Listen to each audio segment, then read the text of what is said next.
ক্যামেরাটা অন করার আগে খুবই একটা দুর্ঘটনা দেখলাম নিজের চোখের সামনে। সো এই দুর্ঘটনাটা আমি আর শেয়ার করলাম না ভিডিওর মাধ্যমে, কিন্তু আমি কিছু বলে আপনাদের কাছে শেয়ার করি। সো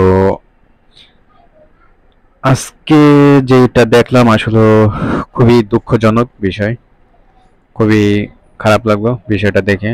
সো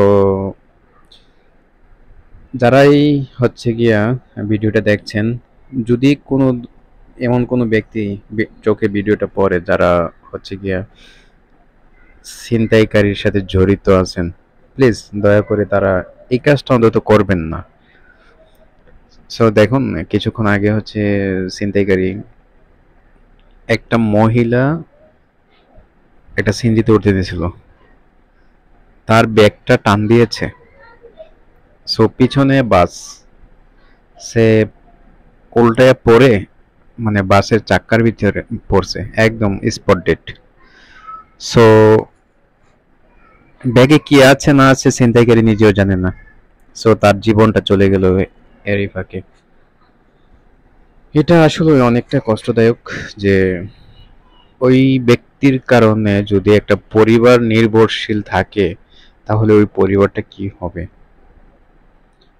সো একটা রিকোয়েস্ট, একটু অনুতপ্ত হন, একটু বুঝেন মানুষকে। ভাই, কেন ছিনতাই করতে হবে? একটু পরিশ্রম করি।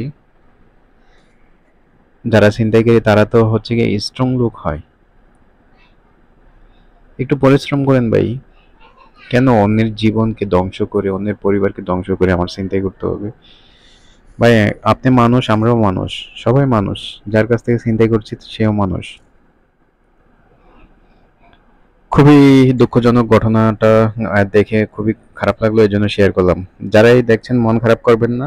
যাদেরই মনে হবে যে এই ভিডিওটা শোনার পর, দেখার পর, কথাগুলো শোনার পর মন খারাপ হচ্ছে, প্লিজ মন খারাপ করবেন না।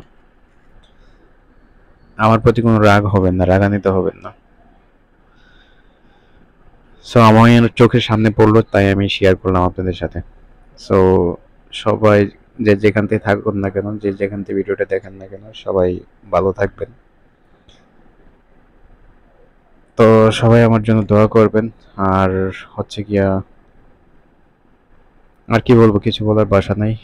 আজকের মতো ভিডিওটা এখানেই সমাপ্ত করছি। ভিডিওটা একটু ব্রেক নিচ্ছি, আর ভালো লাগছে না এই ঘটনাটা দেখে। সবাই ভালো থাকবেন, আল্লাহ হাফেজ।